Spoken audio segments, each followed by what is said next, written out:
Can anyone really control you when, like, the underlying truth of existence is that something is only wrong if you get caught?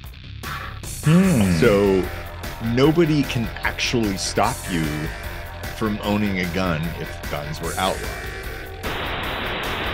Shadowy organizations can't coordinate shit. They can barely coordinate an assassination, let alone like some kind of global monkey wrenching. I get why government vehicles are exempt, because if the government is going to pay for it, well, where does the government's money come from? Well, it comes from the taxpayers. So either way, like, you're already footing the bill. Well, that's true. However, I kind of like the idea. Even if it does become like a circular system, at least there's kind of a number behind it. Because he was saying like, oh, well, if you had an anarchist society, well, it'd be really easy to take over. They would just take the capital. And I'm like, what capital?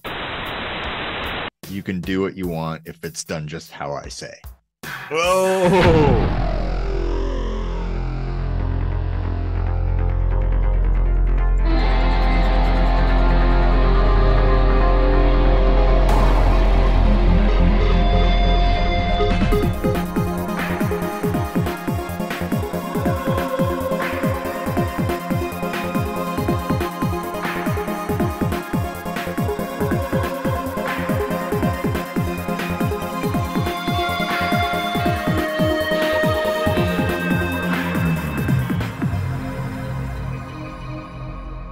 Hey, everybody, welcome to another kitchen sink microscopy. I'm Eric Rosenblatt, and hey, we would absolutely love you all. Well, we do love you all, but we would love you even more if you would like this video, subscribe to the channel, share things, share this video, spread the word, comment down there. That helps a lot. As we say, keep this conversation going. Yeah. Booyah! I am Casey Rochford, and we would really appreciate it if you'd hang out to the end, where you will find right there a song that we wrote for you, special. So you better listen to the whole thing, because we made it just for you, special. You, right there. I'm talking to you, not the other viewers. You. And everybody gets a unique song too. You just won't know it, Yeah. Like, it's kind of magic that we manipulate the sound waves in such a way that each individual eardrum, with all the different hairs in different places and different lengths, makes it sound like a completely unique song. And we wrote each of them. This better be a really good song. Oh, man. People are like, what kind of drugs are these guys taking? All of them. So yes, hang out for the song, and you can get the song Patreon, iTunes, Amazon, Google, Spotify. Pull it out of your ass. Hey, Rocky, watch me pull this Altair song out of my ass. Again? All right, well, before we get too nutty, what are we going to talk about today? Oh, well, I don't want to, bring a dark cloud over this mirthful beginning, but as of this recording, by the time this airs, it might be completely different. There's some shenanigans going on between China and Taiwan. And tensions are heating up, as you'd expect. And, with the conflict between Russia and Ukraine, and oh God, if you look out there, there are a lot of conflicts. Actually, the Council on Foreign Relations has their own little map that you can look across the planet and click on things. There's little dots that tell you conflicts that are happening. And there's actually kind of a lot of them. Most people are not aware of all the crazy shit going on right now. Um, and to me, it feels a lot like the stuff that was going on before World War One. Like everybody had a problem with everybody else, and it took just one thing to kick it all off, and everybody just started fighting. Um, and I kind of feel like it's sort of the same way now. And I'm like, I guess I just want to talk about like the potential for another world war and implications of that, and like how we could prevent it and that kind of thing. Um, Yeah. And, that's a good point about all the stuff that all the all the little skirmishes that we don't even hear about necessarily, and I kind of wonder if just the stress of the pandemic on the entire world kind of brought this to a boil. mm-hmm. Strangely, right about on time with World War III and the Star Trek canon. Ooh, don't say that. That's a I think we're only like 2 years out from World War III, according to Star Trek. Ooh, So, uh, that's but very I mean, prophetic. like it's not like some 20 plus year running cartoon has accurately predicted the future countless times. So, like, why would Star Trek? Yeah, exactly like the Simpsons. Yeah. Mm. Didn't the Simpsons actually predict Trump being president? Mm-hmm. Like, Yeah. oh yeah, yeah. There's a whole. I'm sure if you went to YouTube and looked up a video of all the times that the Simpsons predicted the future, it's kind of uncanny. Yeah. Um, like all these very specific sorts of things actually happened. So the I don't know a lot about the China-Taiwan thing. I don't really pay attention to a whole lot of foreign policy stuff, foreign matters in general, but because you can't pay attention to everything. Mm-hmm. Everybody's got their thing they focus on. Yeah, exactly. I tend to focus on like the whole planet, like all the stuff, big stuff that's happening. Some people like to focus on stuff in their own town or whatever their Yeah. locality. Um, But obviously, implications of something like a world war would certainly affect everything that everybody cares about.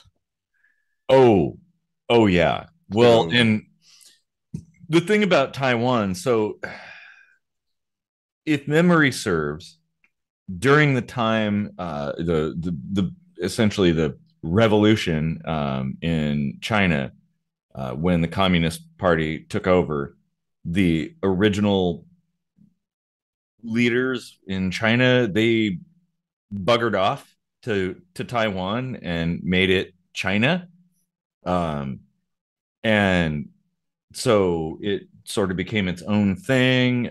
But China still sees Taiwan as its property, like it's part of China, and it's kind of mixed, like about it's kind of half and half.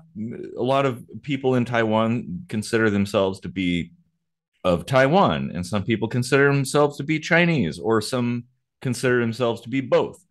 Um, but China is kind of putting out this sort of idea that, well, hey, we might just kind of take that back again and incorporate it into China again. Um, and wasn't there speculation that, like, if Russia or China did their thing, the other would too? yes, So, yeah. I mean, it's a little later than I would have expected if that were to be true, but it looks like it could be, I suppose. Well, and I think the government of China was kind of hanging back to see how things played out with Russia before making a decision. And it's Um, playing out terribly for Russia, and now they're deciding, hey, this might be a good idea. yeah, yeah, exactly. Let's Like, pick on this little guy, and the entire world will be pissed off at us, just like yeah, Russia. yeah, exactly. It's a very complex thing. It, Except the U.S. The U.S. isn't going to be pissed off at all because we do too much trade with China. So there's no way we're going to badmouth them. I I really would doubt. normally, I agree. Like, there is so much.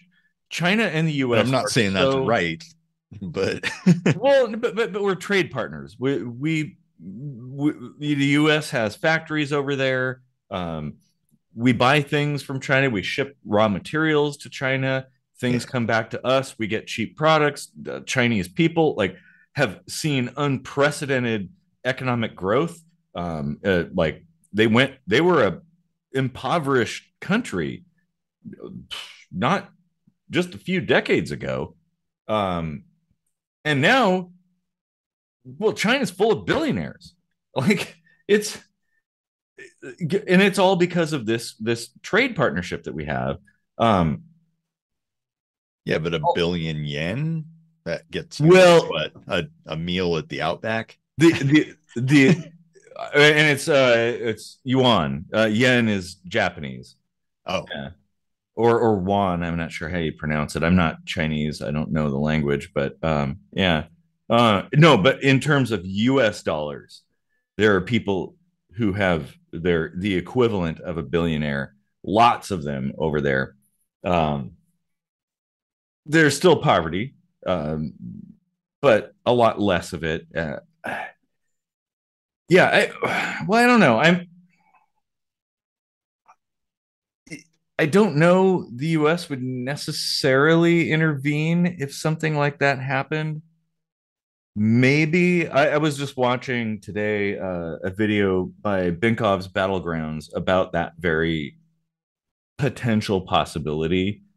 So if anybody isn't aware, this guy does like hypothetical warfare scenarios, like, hey, what if I don't know, the U.S. and Canada went to war?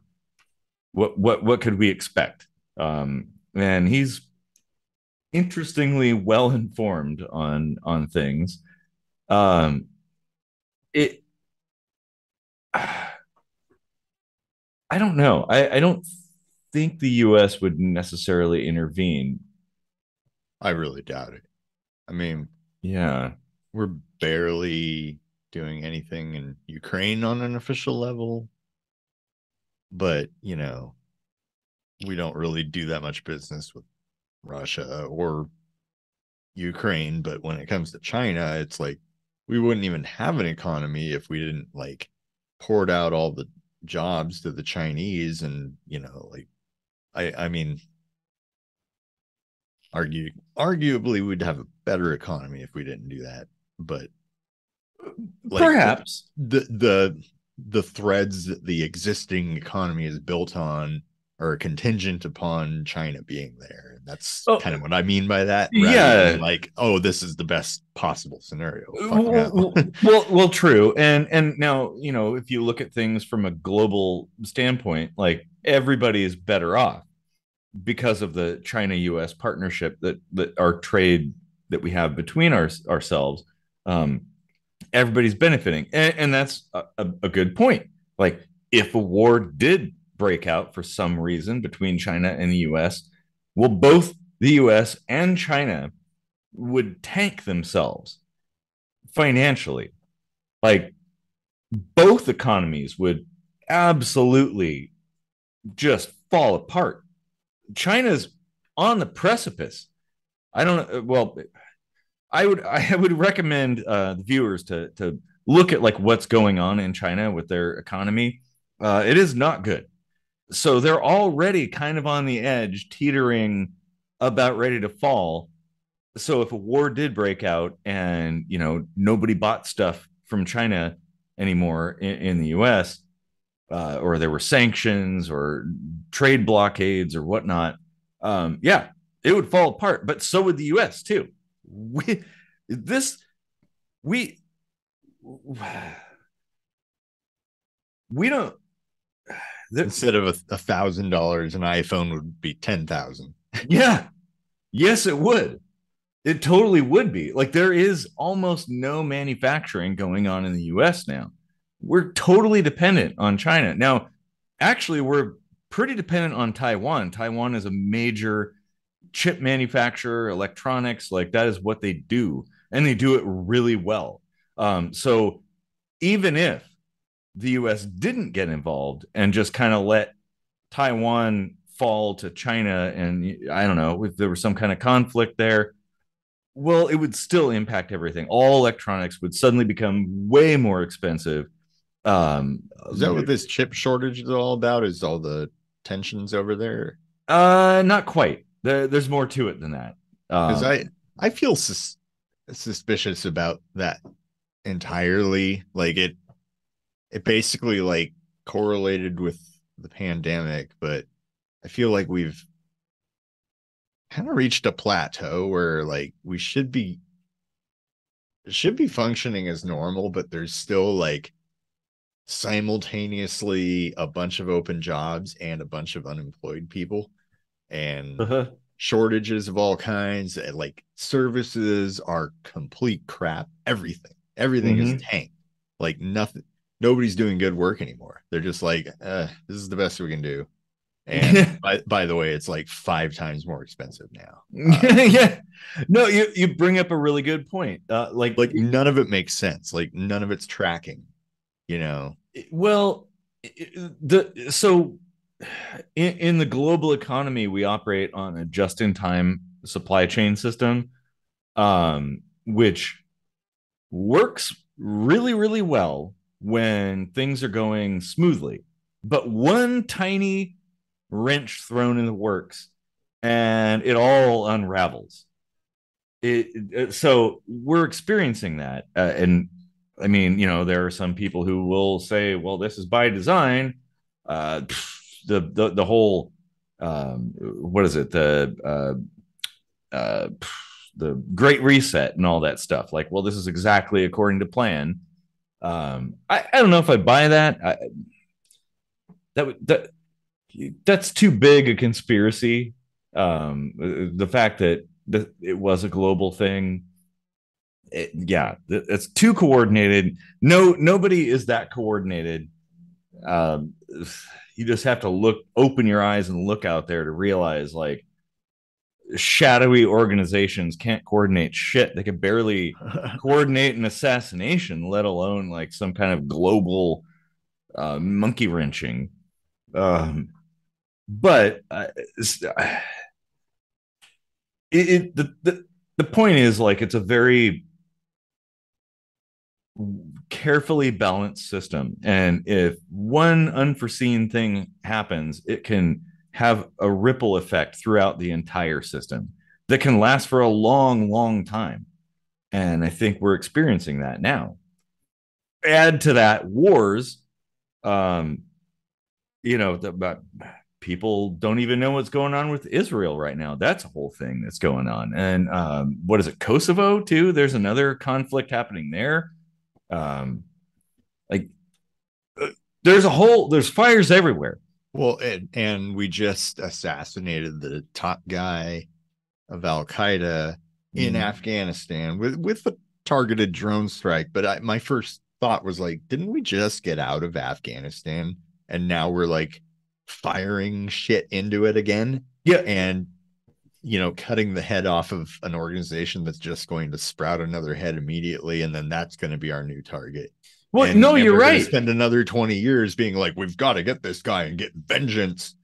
Mm-hmm. Like, It's and one everyone's thing. on board with that. Like complete pacifists are like, yeah, we killed him. And I'm just like, can we just stop? Like, like we beat their asses so bad, and they keep saying, "Oh well, we're thwarting all these plans to attack us again." It's like, show me these plans. Yeah, Like where are there? put them on. If you've thwarted it, you're not going to like be breaking any national security by showing the plans. So show us the plans that you've thwarted. What Yeah, proof do you have that there was a plan? the Show us that.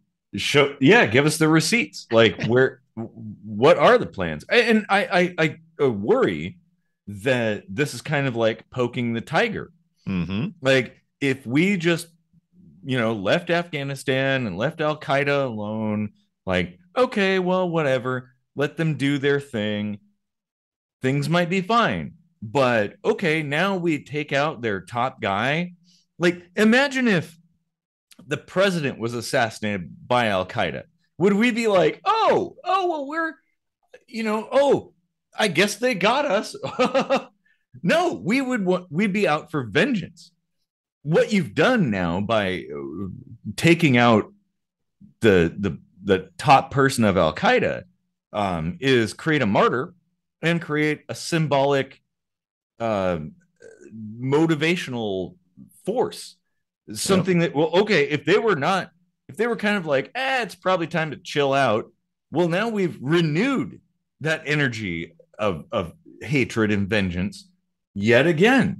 And let's not forget that the origins of all this, you know, came from the US. The, it's so frustrating to hear politicians say, like, oh, Al Qaeda and whoever, ISIS and whatnot, they just hate our freedoms and that's why they're attacking us. No. Do you know what the fucking CIA did? Do you know what happened? Like, we did this to ourselves. We made them angry. We gave them justification to do those things by starting things in the first place. If we minded our own business and stayed out of their affairs, none of this would have happened. We did it to ourselves. And then we're like, oh my God, I'm so surprised. Like, I raped that guy's daughter and now he's coming to my house to kill me. Like, well, no shit. That's what happens. Like, come on. Are we that dumb and blind? Oh, man.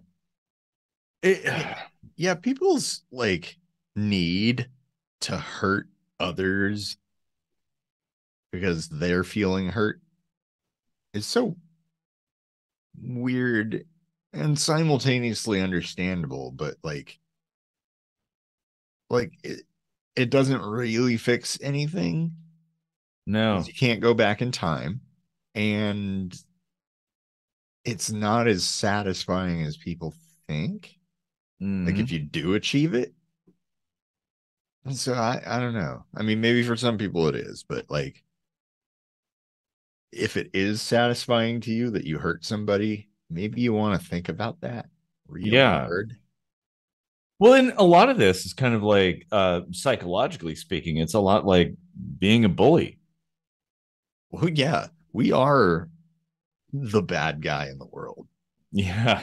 Um, we act like the world police. Well, not really act like we are. We Mm-hmm. kind of do have the new world order. Like nobody's gonna fuck with us.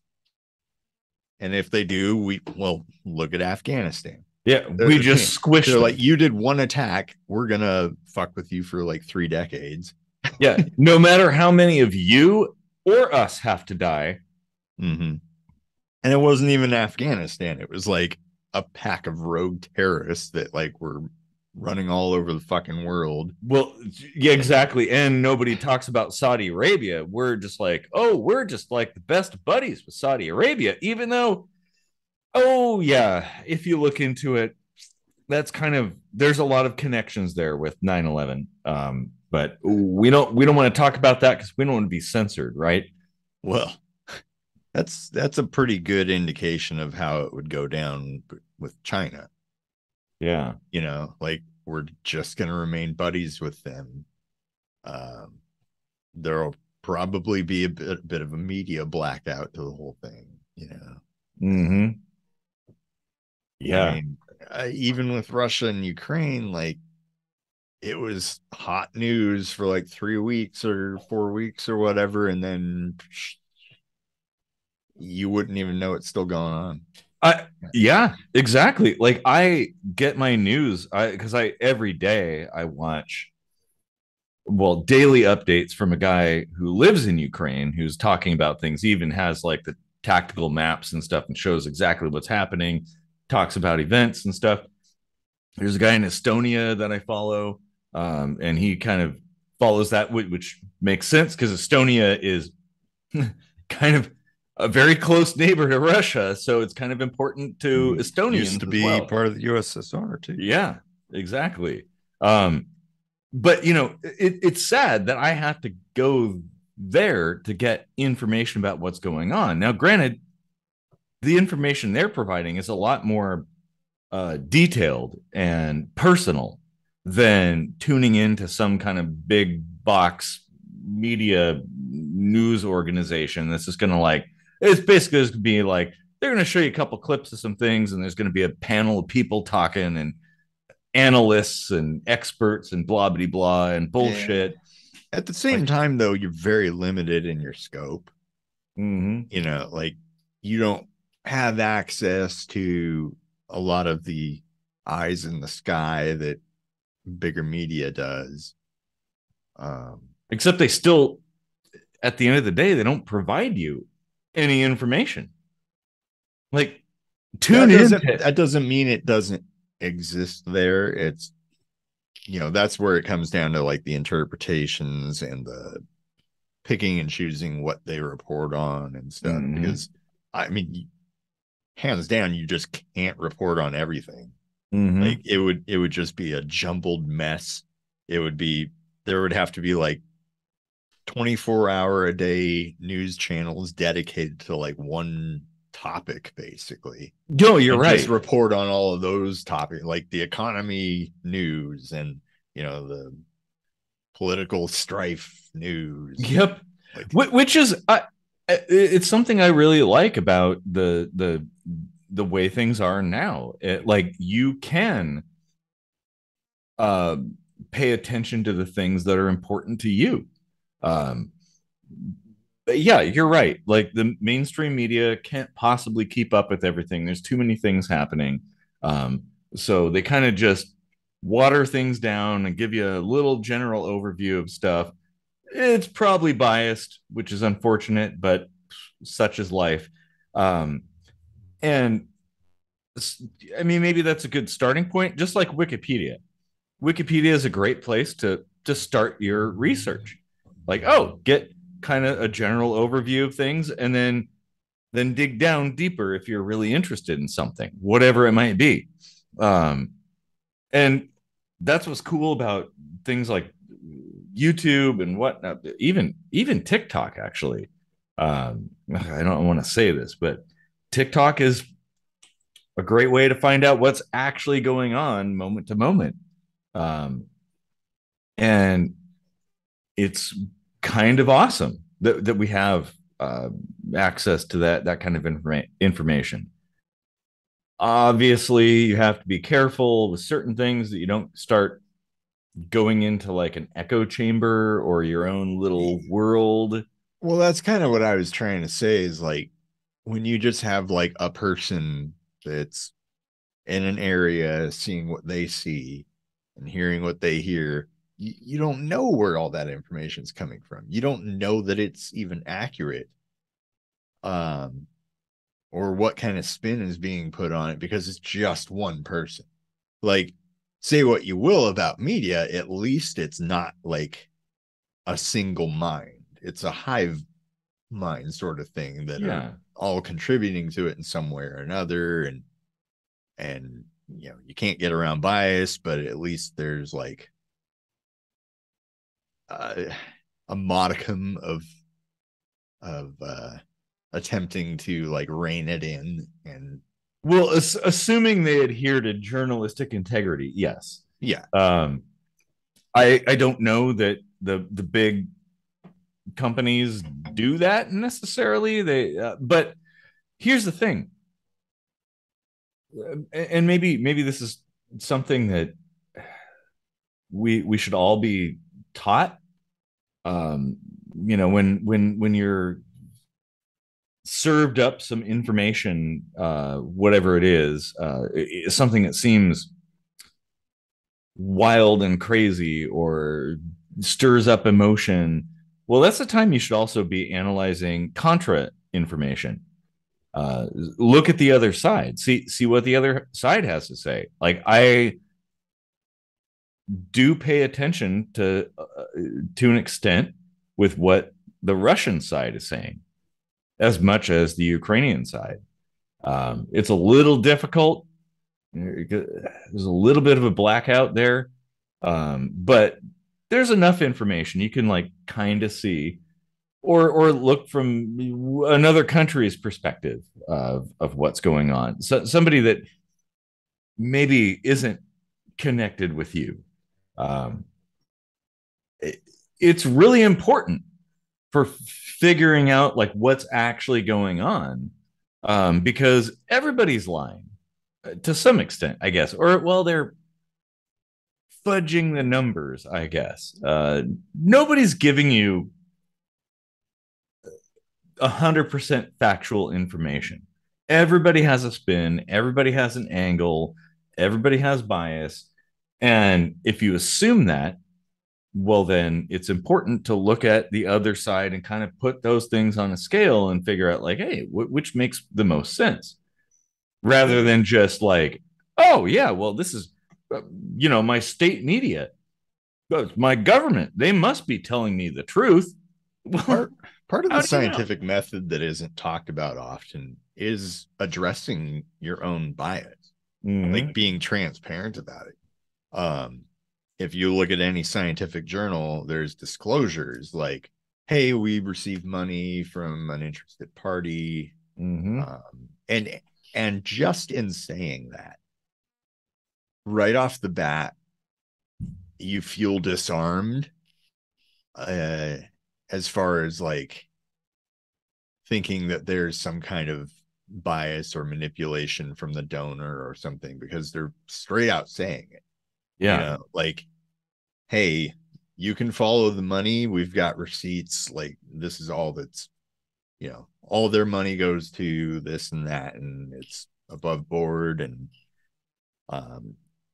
so like if media were just forthcoming with, their general opinions, like, hey, the majority of us here at News Channel X tend to side with blah blah blah or whatever, and then report what you're going to report. And if people want to be in an echo chamber, they'll just stick around. They already do. That's true. And if it's not something that they really agree with, they may still sit there and listen to it and just take it in and be like, challenging their own opinions. Yeah. Maybe. I don't know. It works for scientists. Yeah, we can only hope it works for the rest of people. Yeah, that's a really good point. That should be a component. Well, of we should just start our own media company that's science based. I don't think anyone's done that. No. And not like reporting about science necessarily, but like using the scientific method to report. Yeah. Yeah.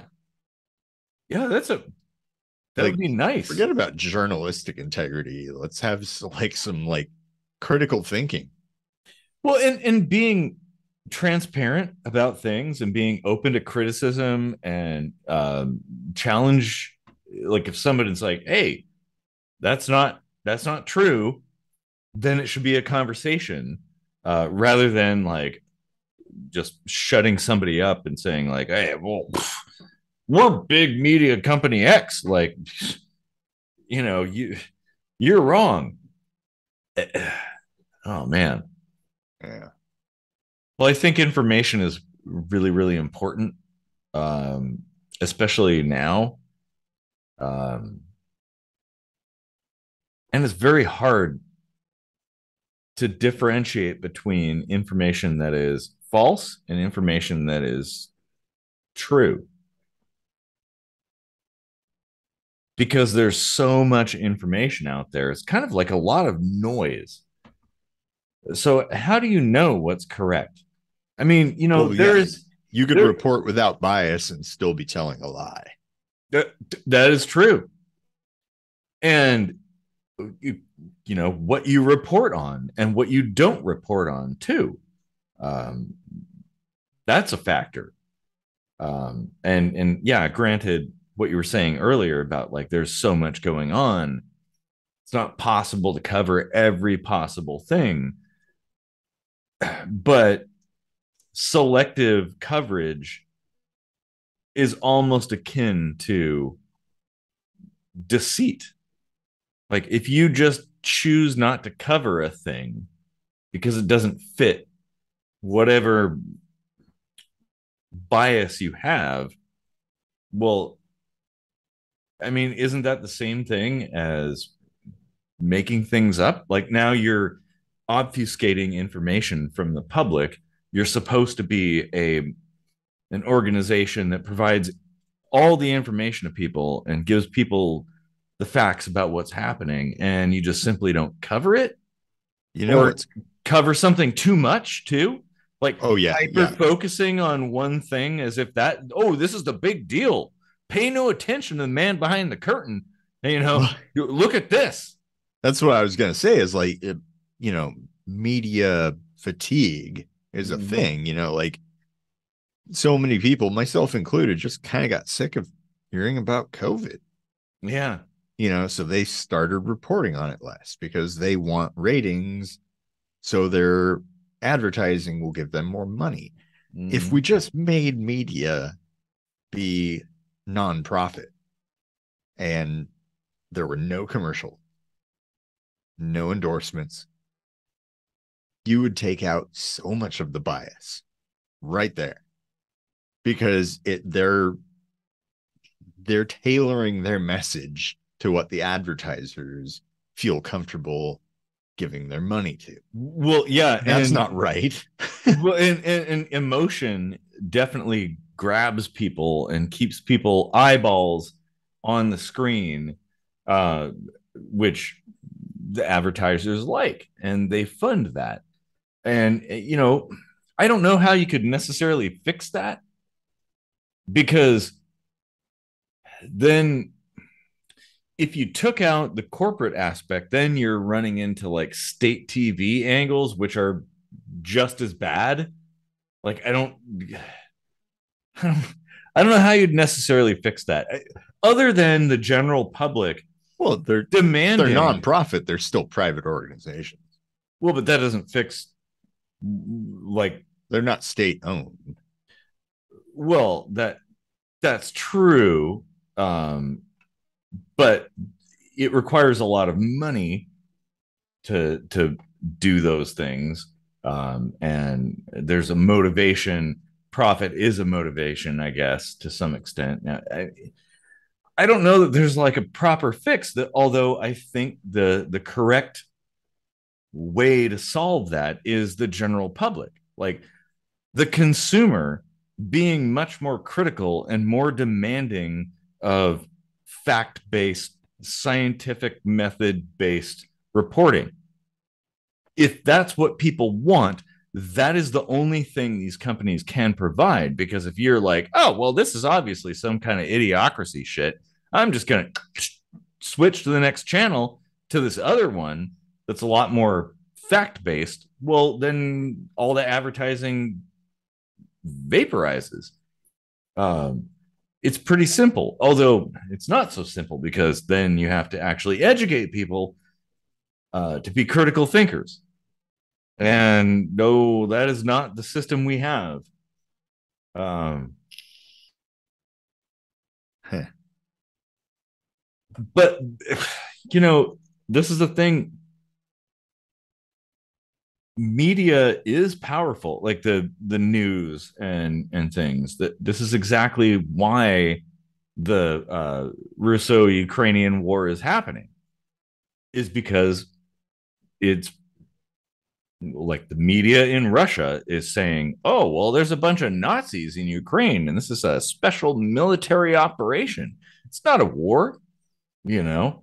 Everybody believes it. And well, not everybody, but a lot of people believe it because that's all the information they have access to, including the soldiers. And oh, and then couple that with the fact that it's a dictatorial system where if you protest or speak out, well, you're going to be arrested and disappeared. In fact, there was a clip that I saw of a lady in Russia. She held up a sign, and the sign said, literally in Russian, it said 2 words, and she was arrested.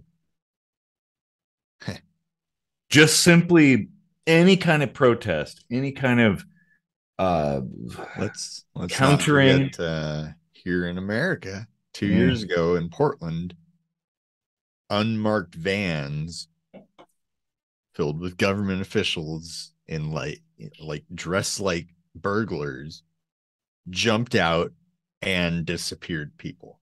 Like yeah. fucking straight up kidnapped protesters off the Mm-hmm. streets of Portland. Well, yeah, like and the idea that it can't happen here. Well, It that's over already there. did.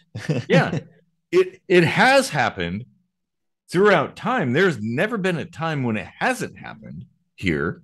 Let's not forget the Whiskey Rebellion too. Back in the very early days of the U.S., I actually have a flag of that. You countering the state is a dangerous proposition. It's a dangerous territory to tread in any country, and that's, I guess, a gripe I have about mainstream media is it doesn't do that. It doesn't ever um, criticize in a big way how things are going. Like it will on the surface in like a political stance, you know, divide the people amongst each other, but not like it's about the people. It's like, oh, you know, your politics versus their politics, but never about the politicians or the political system in general. Oh no, we can't criticize that. Oh, that's verboten. You know, I don't um, I don't really know how military laws work. Um, but it seems to me like it would be a good idea if part of your oath as a soldier coming into the military was basically to never obey an order from your government to transgress upon your own citizen for any yeah, reason. You automatically side with the citizen. Like that's a check and balance sort of thing that probably was intended to be there from the beginning, but yes, it somehow was. got lost. Well, and actually, because originally the It wasn't supposed original, to be a military. Yeah. yeah, it was a militia. It was like the people who were sort of armed and they would train and you know, they would defend the country, but they were your friends and neighbors, and they weren't beholden to a governmental system. There was no official organized structure. That's probably a better way to do things because, like, hey, if they're like, why don't you turn those guns on your neighbors? They're going to be like, wait a minute, fuck you. No way. Yeah, you know, it's my neighbors. That's my friends and family. That's a burger shop that I get my burgers at or something. But Like, see, it's not practical nowadays because how would a militia nowadays generate a mm, paycheck for its members? I mean, obviously you wouldn't have it be a full-time job, it never which was meant to be. That was the yeah, whole which thing. is going to put people off like automatically because Mm-hmm. there are people who make careers out of it and stuff. But yeah, like if we just weren't in every freaking country in the world Mm-hmm. and just minded our own business, and if somebody came over here and attacked us, we all pick up guns and go fight them. Yeah. Yeah, I think that would be better.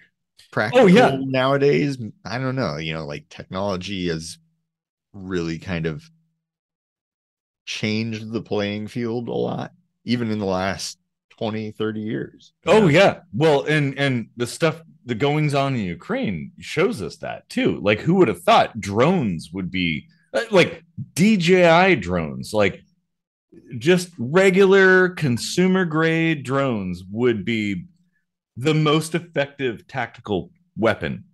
Nobody would have thought that for reconnaissance, dropping grenades, all that stuff. But yeah, oh man, yeah, you made some really good points there. Huh. Oh man. I mean, obviously we can't really like revert back to that because shit's is too far gone. But when we burn it down and rebuild, now we know how to word it better so that maybe it won't go away again. Yeah. And Like, I don't know that there is the best way to do a thing. The scientific method, like we try things, we test, we analyze, um, perform experiments and stuff, and sometimes it doesn't work, and it's okay.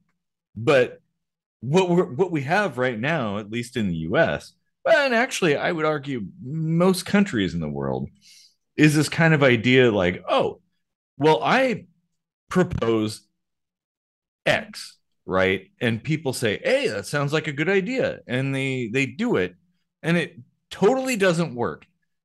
But people keep doing it because they're like, that can't be wrong. It sounds so good.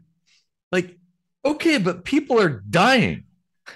So many people are dying and suffering and stuff. And like, obviously, it's only obvious it doesn't work. Why would we keep doing this? Why don't we just start over, start again, try a new idea? I, I mean, ooh, I think I firmly believe in the idea of balkanization of the U.S. I think it's far too big of a space to have one over like umbrella of control over it, and like only one idea, or yeah, one system controlling it. Like, and the idea that you even need to control people doesn't even make sense to begin with. Like, people kind of sort their own shit out on their own. You don't need central control of anybody at all. I Maybe. don't know that control is the right word. At least not the kind of government that we have. Like, nobody's really being controlled. Well, it Um, depends. Yeah, it does depend on your definition. I yeah, like I think it's kind of like a loaded word. There's probably like a more, in talking about like trying to temper bias. I think it's probably a better way to phrase it. Um, Well, but but how is it not control? beer. Yeah, yeah. I mean, honestly, how is any governmental system not control? That they're the ones who claim authority over people's lives. They're the ones who dictate to the ones with guns and arms to do things, and they're the enforcement arm Well, of that system. can anyone really control you when like the underlying truth of existence is that something is only wrong if you get caught? Hmm. So nobody can actually stop you from owning a gun if guns were outlawed. Mm-hmm. It's just if you get caught with it. But hey, like if you're gonna do something wrong with a gun anyway and you get caught, like I mean nothing really changes, right? Yeah. Um so like if things were just, oh, hey, you got caught defending yourself with your gun, but guns are not cool, well, you got to go to court. Well, then you're doing the exact same thing you would anyway. You'd be making an argument for self defense, which who's really going to deny that? It's like, well, you shouldn't have had that. Here's a $250 fine. But, it's not In murder. in some places, it means your life, but fortunately, not in the U.S. And in some places, books. Yeah, I'm talking about You, the US. Yeah. you're caught with the wrong book, or you like you're attracted to the wrong person. Like, it really is all the same. Yeah. It's some kind of, It's oppression. well, it is. It's people other people out there deciding for us how we can live our lives. Like, I don't see myself as a member of the US. I am not a US citizen. I am a citizen of Earth. Well, Like, it's we're all Earthlings at the it's end a of the day. natural thing though, Yeah. because let's start from the assumption that it just began with everyone doing what they wanted to without, you know, infringing upon somebody else doing what they want to do. Well, you Mm-hmm. can't really move throughout life, especially as population grows and becomes more dense. You can't really move throughout life without two opinions being diametrically opposed, and this person's idea of freedom is being stepped on by you expressing your idea of freedom. And then something has to like mediate between that Sure. And that before it makes becomes sense. violent. So like Well, yeah. No, you're right. that's kind of like the atomic level birth of government, really. It's not Yeah. necessarily about oppressing one person over the other. It's supposed to be more about like finding the middle ground, finding fairness. Well, and in fact, what you said, supposed to be, is Mhm. is the point. Like, it yes, it should be, but historically, the events don't support that. Like, it is not a positive, a force for positive change. It is a very destructive force, um, and doesn't benefit people, doesn't benefit any of us. Um, no government does so far. Um, it, I don't know. Oh man, too much beer. Well, Better open another one. dude, and that's in your particular view. Like there are governments in Europe that I think like would be a huge, quality of life improvement. And you might be right. Depending on what it comes down to, what you want in life. Everybody wants something different. There is no perfect utopian solution that is going to fit everybody's wants and needs. Um, and and this is why I advocate for things being broken up, like balkanized. Like, Yeah. there is no one size fits all solution to things. Like, what you want and what I want are totally different. Like, and that's okay. That's perfectly fine. I would be happy for you to find a place where you can call home and everything works and it's all good. And I would hope you'd want the same for me. And the thing is, there doesn't have to be a conflict there. Like, Yeah. we could disagree on what we like. I mean, it's like, if you like pineapple on pizza, that I'm like, okay, fine. Just don't give me pineapple on pizza. I'm okay. I like pepperoni. Yeah, I And fully think anarchism works just on a very small scale. yeah. And there's geographical reach to efficacy Mm-hmm. of government. I was just talking to somebody about this earlier, and uh I forget what he said, like biospheres or something Oh like. yeah. That might not be the right word, bio something. Basically kind of what I've talked about before, where like government has like X amount of geographical reach where it can truly be effective in a positive way. Anything beyond that, they're effective in more negative ways the further out you go.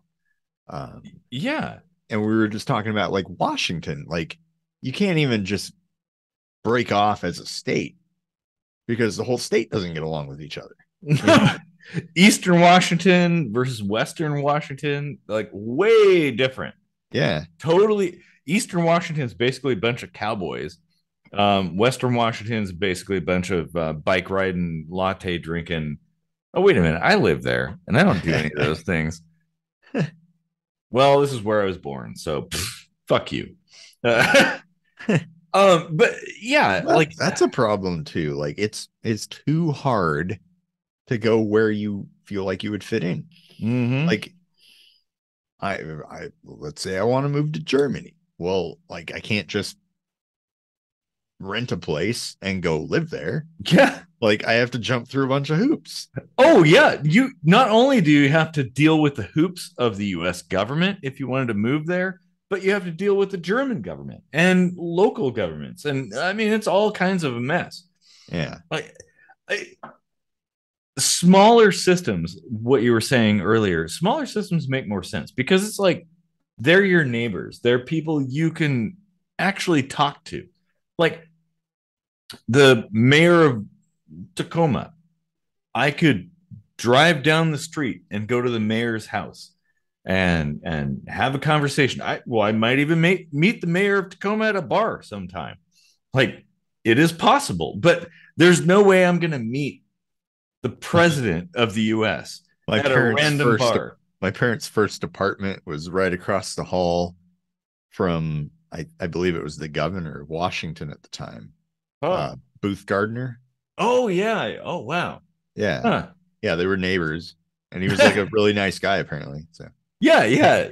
So I've heard too. Yeah. yeah. But that's the thing is like you have a personal connection with those people. Now, I don't know that you necessarily need a person to decide things for you, because then it's like, well, okay, why do we select these few things that government decides for the people, but not others? Why doesn't government just tell me what I can eat for dinner? Why doesn't government tell me when I can like go to the bathroom or something? How much water I drink? Like, why is that okay? Why doesn't government say, "Hey, you've had too many beers"? Like, how come the only these select things are the domain of the government and not everything? Well, it's relative. So if you're driving, the government does say whether or not you've had too many beers Mm-hmm. based off blood alcohol content. Um, Well, why driving and not bicycle riding or just general hanging out?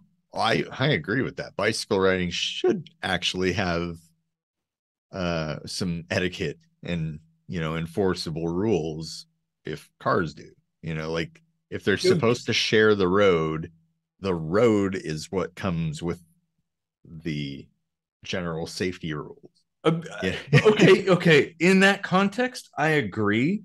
Like, considering bicycles and cars are officially seen as like virtually the same thing, why are bicycles, Exempt immune? from Yeah, they're yeah. totally exempt from any kind of rules.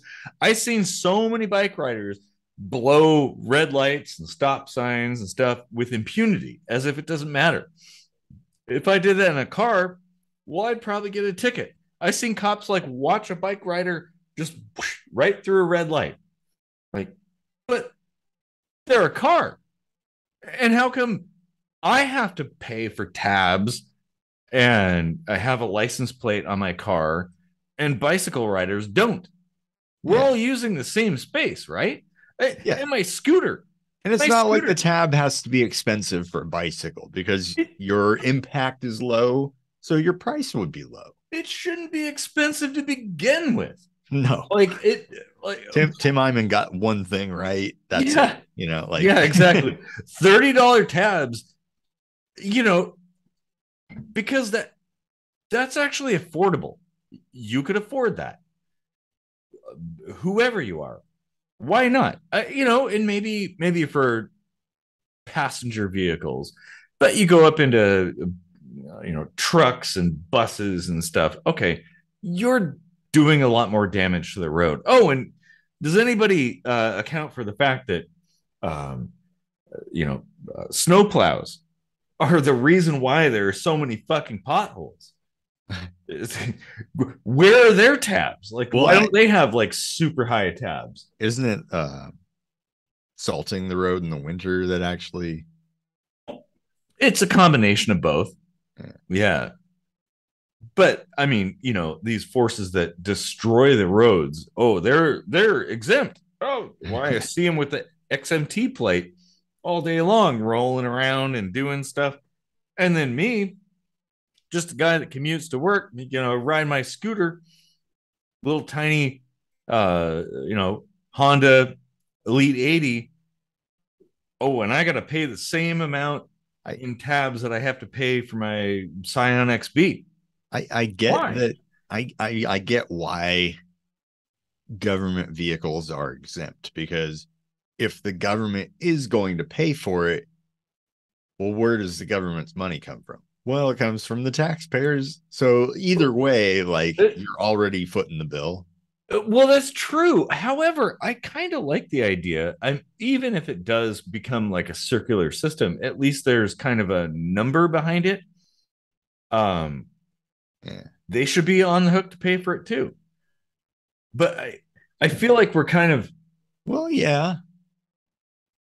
Yeah. No, yeah, that makes sense, because then, like, if they fall out of compliance often enough, mm-hmm. it might create like a good enough argument to be like, why are we fucking around with this at all? Yeah. Like, you guys won't even follow it. I mean, that sounds nice in theory, but like, police are above the law and that's not right. But what are we doing about it? Well, we try to defund them, and then that becomes a big political, like, internal world war to your particular biosphere, like, oh, you don't believe in funding the police? Well, you must be a dirty anarchist communist. I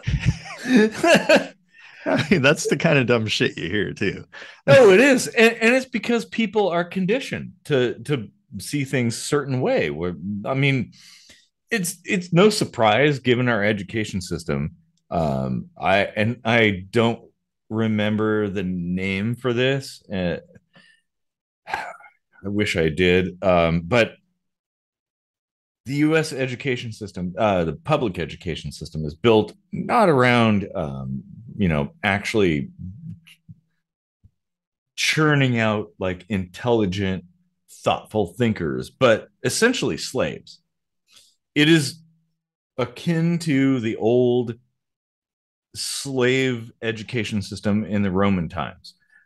Give people just enough information, enough knowledge and skill that they can do the work for you, but not so much that they can figure out that they're slaves. Yet on the flip side, you get 3 months off every summer when Mm-hmm. the weather's great. You just don't have any learning whatsoever going on. That sets you up this unrealistic expectation, at least in this country, of like how much time off you get. Yeah. Whereas, like, you go to Europe and they're pretty much in school year round with, like, like 3 weeks off here, a week off there, but whatever. But then they go out into the workforce and it's like, by law, they get a month off every year, Mm-hmm. like. Now, I don't know that time off necessarily makes you a better or better in any way. However, yeah, I mean, time off is important. I mean, just like talking about expectations and the idea of slavery and stuff like Yeah. that. It's like we build our students in with this idea that, like, time off is a thing, and Mm-hmm. then we're like, yeah, just kidding about that. Uh, we want you Yeah. to work yourself to death, That and that we've built an entire work culture around that. Like, that is actually a really interesting point. Your upbringing, what 12 years of school where you get like 3 months off in the summertime, and then you go to work and you might get like a week or two here and there. if anything, Yeah, if you're lucky. I probably the Or first well, 10 years I worked, I never had a vacation ever. huh? Like, if I wanted a day off, I didn't get paid for it. you know Yeah, a week off, unheard of. Like, yeah. Oh man. Well, Jesus, that's whole different. video we should probably do. Um, I Yeah. Yeah. Personal time. Like oh, and it's yeah. so valuable and yet like Well, what is your life worth? That you know. yeah. Oh man. Because there's like certain places that do unlimited time off and nobody abuses it. Like studies are showing that like people just take about as much time off as they would with your standard 2 weeks or whatever. Well, I uh don't know. It has to be decreed from on high. I mean, well, it what's comes. on high though, like the company is in America is what sets it, but they also follow like what the company next to them is doing. So like one way or another, however you cut it, like people are just kind of like when in Rome. Well, exactly. But okay, you're right in that like it's competition. Yeah. There's only And so any many company here in employees. the US is entirely free, like nobody's controlling them to say, hey, you can give more vacation. Hmm. Like And there are companies who have like playrooms essentially, like Microsoft, mhm. because they want to I think entice the I think best Google people to has like stay. nap rooms. Yeah, yeah, exactly. Like, okay, maybe that there's something to that. Although I don't know, maybe we shouldn't become too complacent. Uh, I I mean, it's not complacency. It's I mean, if you're uncomfortable, how good is your work going to be? you're right that a happy employee is a productive employee. Yeah. Like Like, working from home is like overwhelmingly more productive for the mhm. most part. Depending on what you do, yeah. Yeah. So, I think that shows a great deal of like how much comfort is important to a job. Like, Well, and it all comes back to this whole societal structure and our expectations about things that, oh, well, if you're working from home, you're not actually working. Like you butts in seats. You got to be here at the job and grab a broom and start sweeping. Like, but that isn't equivalent to productivity. It, it yeah. oh it we're still in the US at least operating well, and I would argue most Western nations are operating by and large on this kind of antiquated 18th century model. Yeah. And so much time has passed and so much technology has changed the world, yet we're still acting like we're riding horses to work every day. Like, okay, it doesn't work like that anymore. Yeah. Like, it's okay if things are different. It's fine. Hmm. Yeah. Well, It's interesting how we went from like global conflict to like work conditions. Mhm. And actually, there's a lot of parallels I think you're right. Yes. to like going to war with another country and kind of like going to war with the system. The system and yourself. Like Yeah. having to work is our war. It's our hunting and gathering. It's Hmm. conflict. It's something that you have to expend energy to do. I don't know. Yeah, it Well, is and kind of war. no, you're right. And I would ask people, the people who, well, everybody, like, what are you hunting and what are you gathering? Like, what is important and why? It's really vital to ask those questions. Like if you're punching a clock every day for Fed coin, why is it Fed coin? Oh, sorry. A lot of people aren't going to know U.S. dollars. Like, why is that the thing we're going for? Um, it's really an important question. Oh man, Hmm. because technology has nullified the value of all that shit. Um, As far as I know, there's no law saying you can't pay employees with something like Bitcoin, right? I don't know. Actually, I'm not sure. Because I don't know, like, You should look into couldn't that. a company just be like, hey, check this box if you would prefer to be paid in Bitcoin? So, Yeah, like, or gold or silver or shells or something. Huh. I mean, like, that wouldn't be that much extra effort on the part of an employer to just go like exchange whatever they do business with for whatever you would like to be paid in. I would If I you just want to be paid in like Safeway gift cards so you can go buy yeah. your food and shit, like, Well, ADP, which most companies use for payment now, probably could do that. Like if you want Saturn barter credits or something, or Bitcoin, or you want to be paid in silver, like why not? Why not? Why does it have to be this one thing? Oh, it's because the powers that be demand that as penance.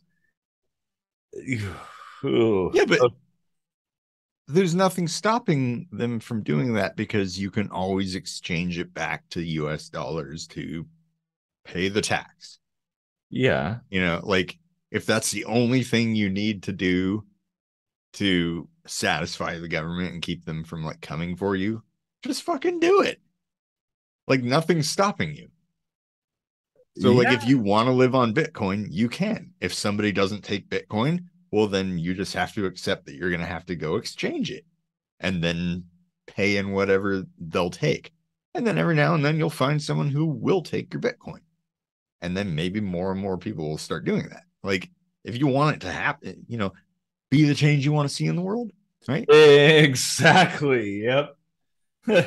Like, that's all you got to do is just walk the walk and talk the talk. And, if, and not everybody can suffer the consequences of dealing with that, but it disappoints me that more people who have the means don't walk that walk. That they don't live the life. Like I'm a man of limited means, but I live my life as close as I can according to my principles.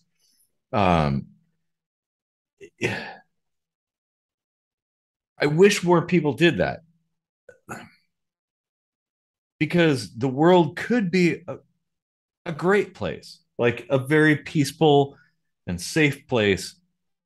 Uh, uh, oh, if enough people stood up and set an example. yeah, and like going back to the global conflict thing, like, why isn't there more like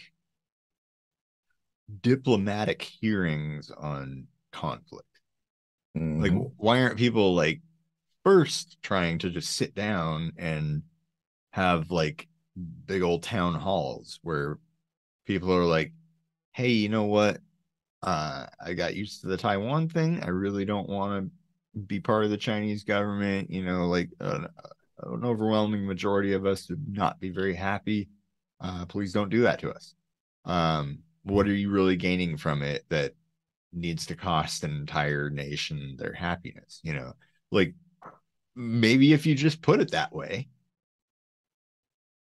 maybe Well, it'll make and sense. no, you're 100% right. That would be the right way to do it. However, Well, and like you said, half the country is like, well, I'm Chinese, whatever. Well, Yeah. maybe then China could be like, okay, well, like if they want to identify as Chinese and they appreciate the way we do things, we'll help them like move over here. Yes. Because clearly they would prefer the way we do things, And there are ways of making it mutually beneficial.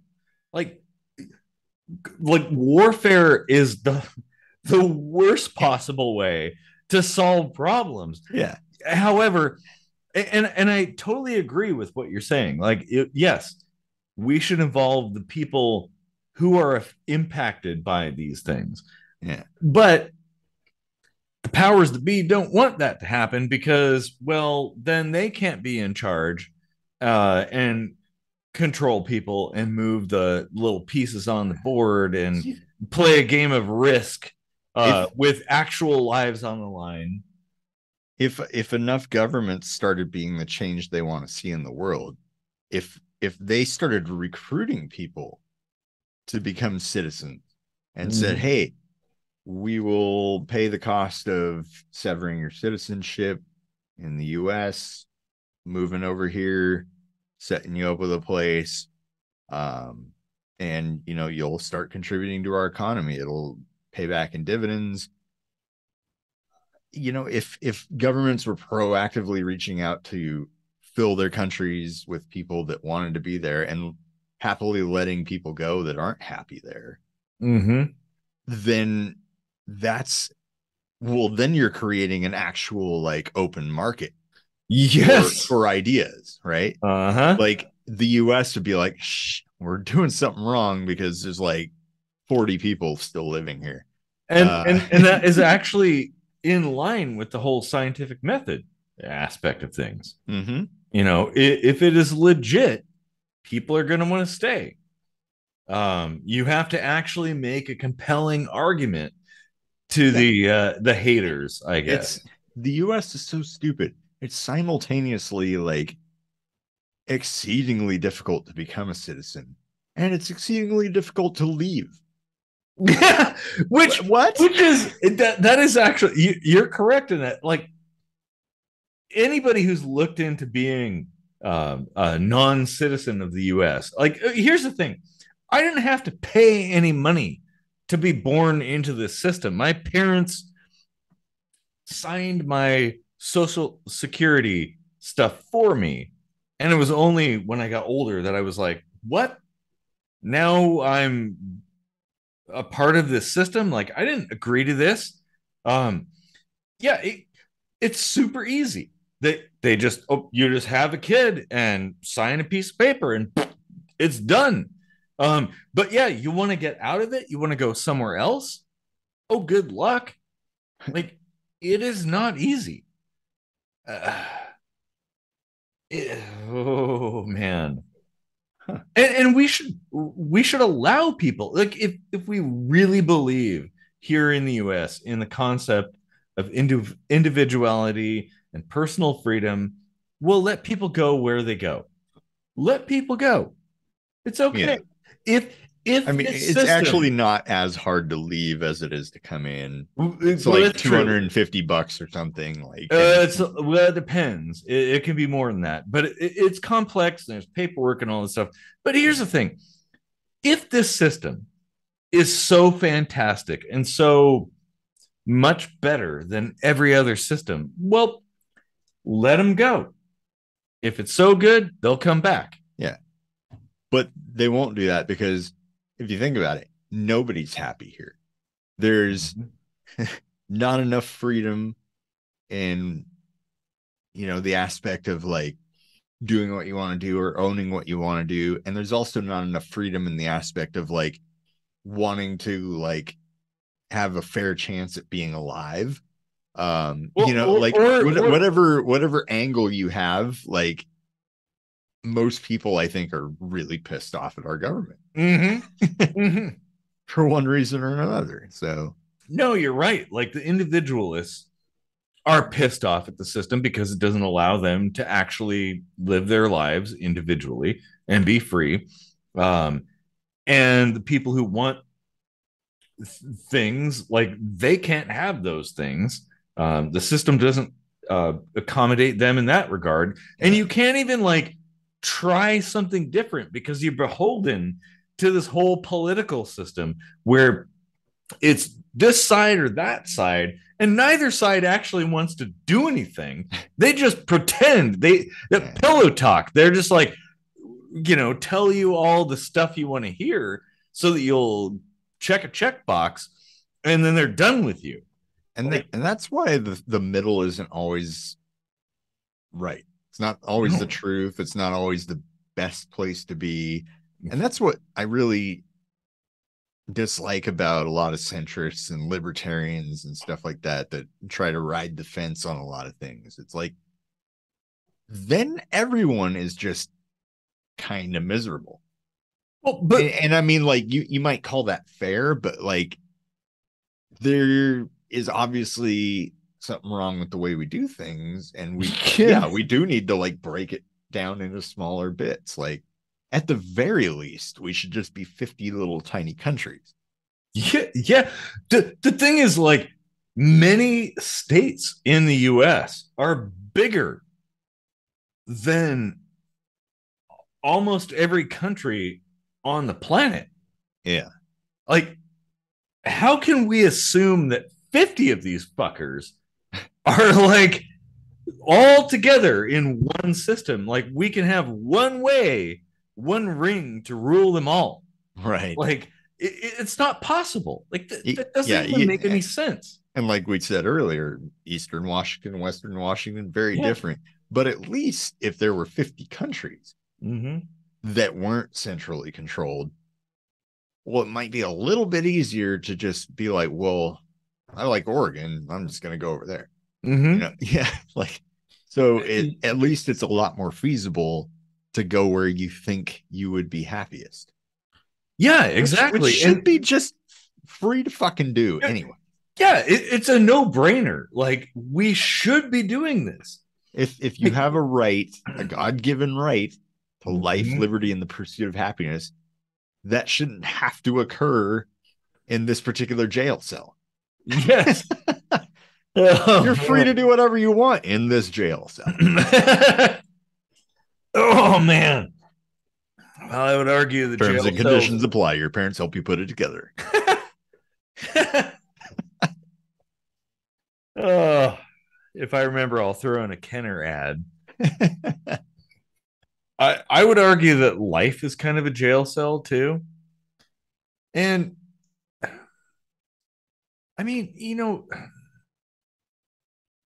it's our own mind, it's our own faith that makes the like nobody has power over you, nobody can control you. It's your own faith that allows them to do those things, participating in a system and playing the game. Like, when you play the game plays you. Oh, that would be a good intro clip. Uh, Pretty late in there, but it does. Like, probably my favorite Metallica lyric of all time is from the And Justice for All album. mm, Eye of the Beholder, there's a line that says, you can do what you want if it's done just how I say. oh, Like, that's poignant. mm. Well, that's kind of akin to the Ford motto in the Model T. Like, you can have any color you want as long as it's black. It and people still think they're free. Like, there are so many people in this country that think like, oh yeah, this is like the freest country. We're so free. We could do all this stuff. It's like, dude, bitch, do you realize how many regulations there are? Okay, you think you're free? Try to start a business here. Just start a lemonade stand. Try that. See how that works out for you. And if you think like communist China is so bad, go over there and try to start your lemonade stand. it's like $10 in 10 minutes, simple form, and boom, you got a business. Hey, like, are we really free here? Are they really free there? Like, I would argue nobody's actually free. We're all slaves and we just don't know it yet. Um, oh, oh man, man. It Oh, yeah. I'd say slave might be a loaded word too. Indentured servitude, though, kind of covers it because, like, you can technically get to a point where you've got enough money to do whatever you want, but it's exceedingly difficult. yes. Okay. You are correct in that. It isn't something you can just like wake up one day and decide to do. It's not like being here is under the condition of like not being able to do what you want to do. It's just you have to have the money to do it because that's what really rules is It, money. well, and it does because of faith, I would argue. That's my own personal belief. Like, we all actually have the power. We just don't really realize it. Um, oh man, wow, this is a very good episode. Yeah. It's interesting the direction it went. I know, and I wanted to talk about like nuclear war and like World War III and all this stuff. I mean, is that even really our biggest concern though? Like we kind of naturally gravitated towards the real threats to our existence. Yeah. Oh yeah. No, you're right. Huh. Hell yeah. Like there are so many like global catastrophes that could wipe us out. And we're so like directed towards paying attention to those things. Nuclear war, climate change, whatever. Um, but what's really going to tear us apart is probably just interpersonal dynamics. Yeah, okay, you're right. Well, because nuclear war and climate change and stuff, it's like these are things, if we didn't have these conflicts, we could solve this shit. Yeah. Like, we, humans are vastly intelligent and full of all kinds of ideas. Like, we could totally fix this.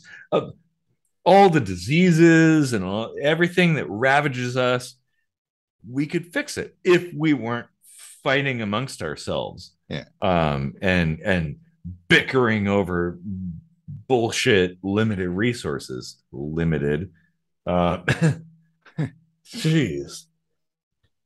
You know, I bet breaking up the country would also be like a huge bolster in security because like it's not as big a target, you know? No, no, you're right. Like, I actually got into an argument with a coworker over that very thing.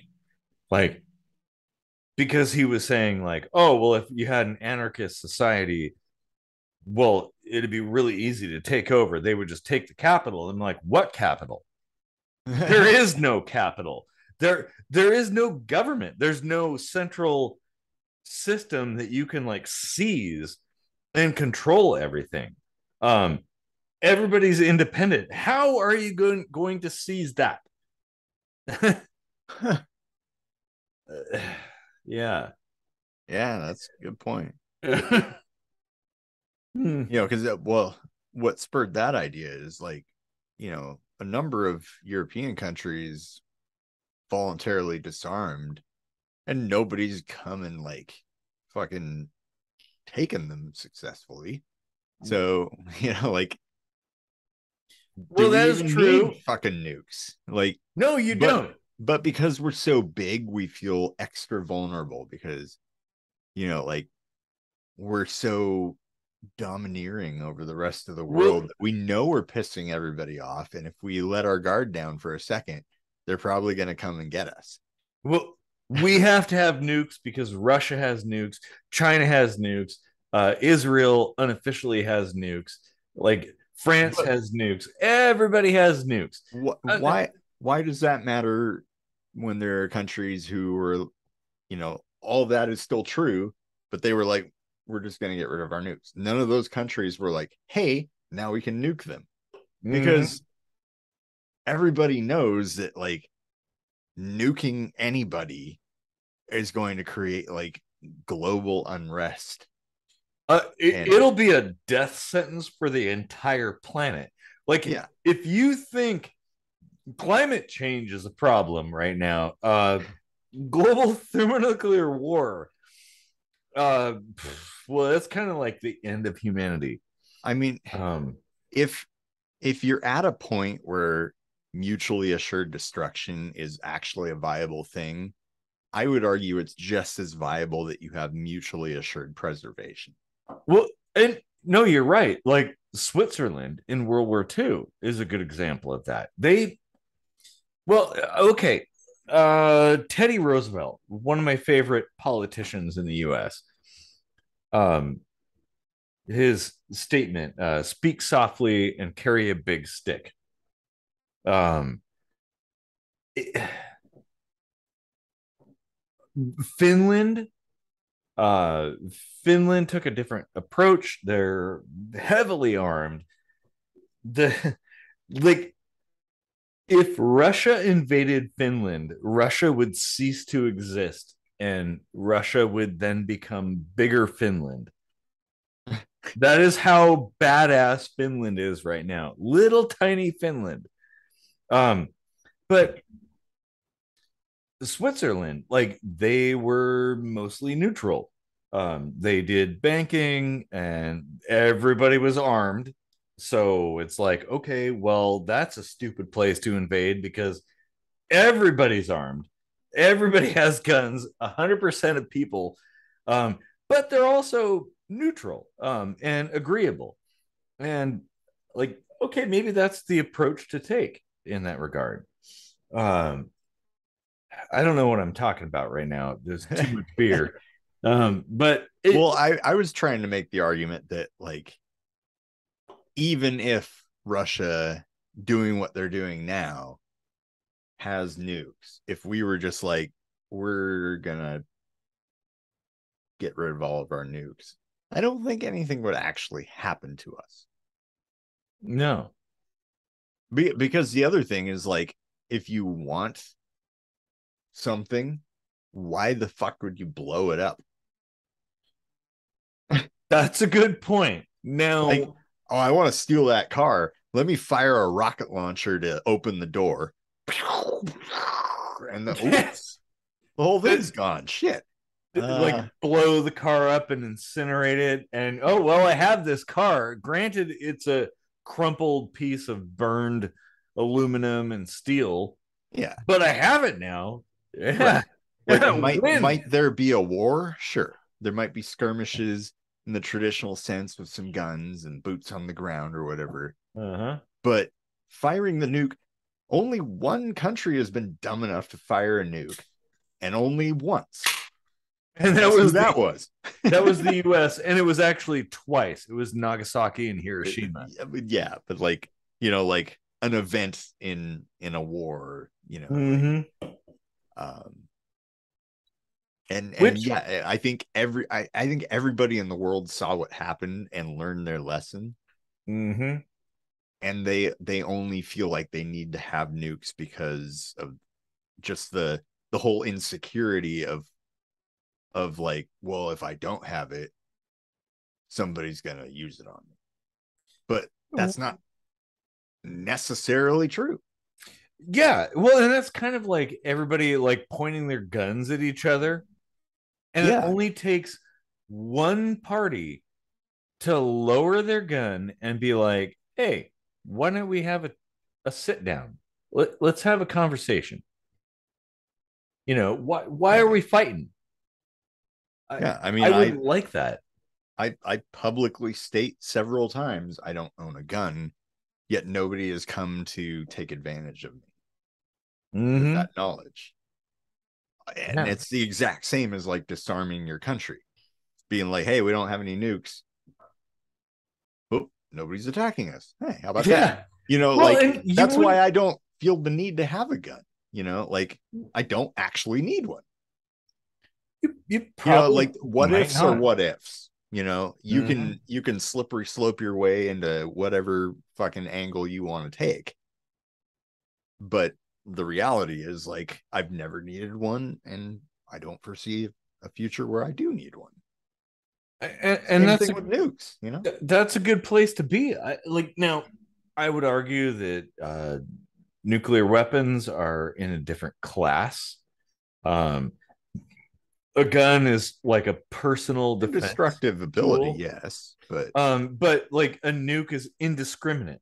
If you look at what happened in Nagasaki and Hiroshima, it wasn't a targeted attack. It was indiscriminate vaporization of a bunch of innocent people. Like they didn't, it wasn't a military target. It's like, hey, well, we've got this thing and we'll just kind of drop it down there and see what happens but because we're at war. proportionally, I don't think that's all that different from, say, a mass shooting Mm-hmm. in a proportional sense, right? Like out of a country, like this many people were like decimated at once. Out of a shopping mall or a movie theater or a school, this many people were decimated. Well, it's probably a pretty close ratio. Yet we treat them as completely different things just because of the sheer number of people that might be killed by something. But that doesn't make it any less tragic or any less of a reason to like find a way to not even need it. Yeah, maybe my problem with nuclear weapons is the indiscriminate nature. Like firearms, I can wrap my head around. Like, okay, somebody's uh transgressing against you. You can see the person's eyes and respond to them. Like they have a tool of destruction, you have a tool of destruction, you're essentially equal. Um, but nukes, they don't work like that. Big bombs too, they don't work like that. Um, robot killing dogs, they don't work like that. Um, Israel is concealing their weapon. yes, yes, they are. Everybody else is open carrying. So, like, you always make this assumption that a bad guy is coming at you with a gun. What if a bad guy's coming at you with a knife and you have a gun? Well, you could easily, accidentally even, become the bad guy and kill someone that maybe didn't need to die. Well, I Like it's a destructive force in the hands of few that can harm so many senselessly, needlessly. okay. Now I agree that as my philosophy goes, I believe the initiation of force can never be justified. However, it doesn't matter if somebody's coming at you with a knife, a spear, a harpoon, or a gun or a nuke. Like in all those situations, there is a party intent on doing you harm, and defending yourself is never wrong. Um, But I think that's probably why they have laws about like force. some not in Washington State, some states do, and We used to. those are problematic because then it comes down to like, well, is a knife more dangerous than or is the switchblade more dangerous than a kitchen knife? Well, we have to compare and contrast. No, you don't. Like the fact is, a switchblade and a kitchen knife and a gun can kill you just as easily as anything else, as a hand grenade. Like you don't have to know. You have to only be threatened, your life has to be threatened. And you're defending your life, your family, your friends, your neighbors, whatever. Like, it doesn't matter what somebody's coming at you with. The, the only thing that matters, a baseball bat is a deadly weapon. Um, so if somebody's coming at me with a baseball bat and I don't have one, do I have to go down to like a sporting goods store and buy a baseball bat to now defend against this baseball bat wielding person? Or can I use the pistol that I have in my house? Like, they're all deadly. It's all deadly. Like, who cares what they're using? uh, and you know, you could equate that to countries and stuff. Like, okay, so say Ukraine is attacked by Russia, and they don't have many fighter jets. Russia has all kinds of fighter jets.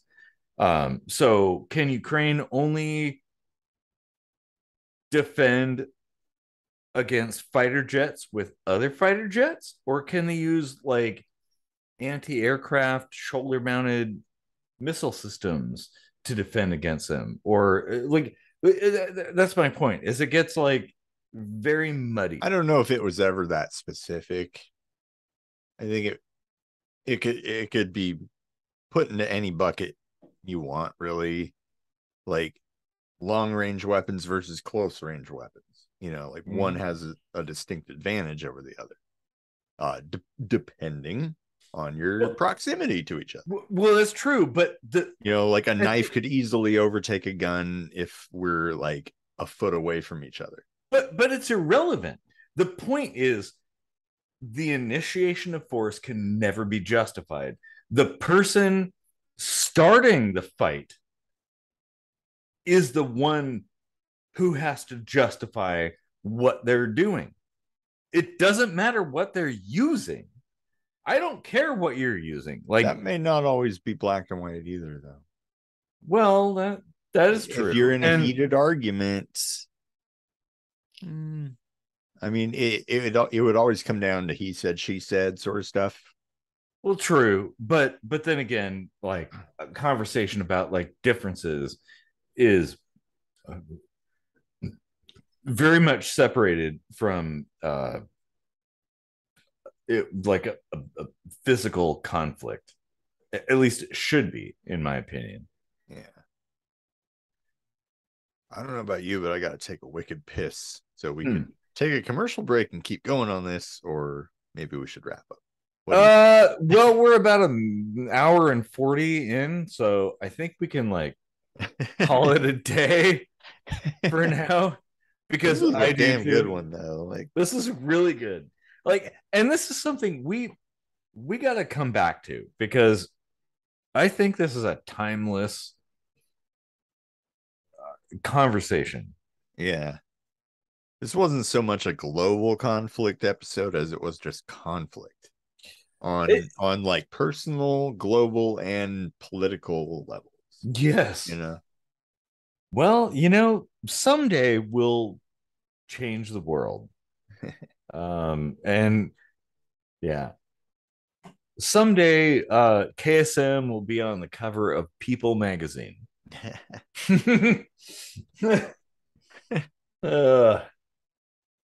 Because what we do is amazing.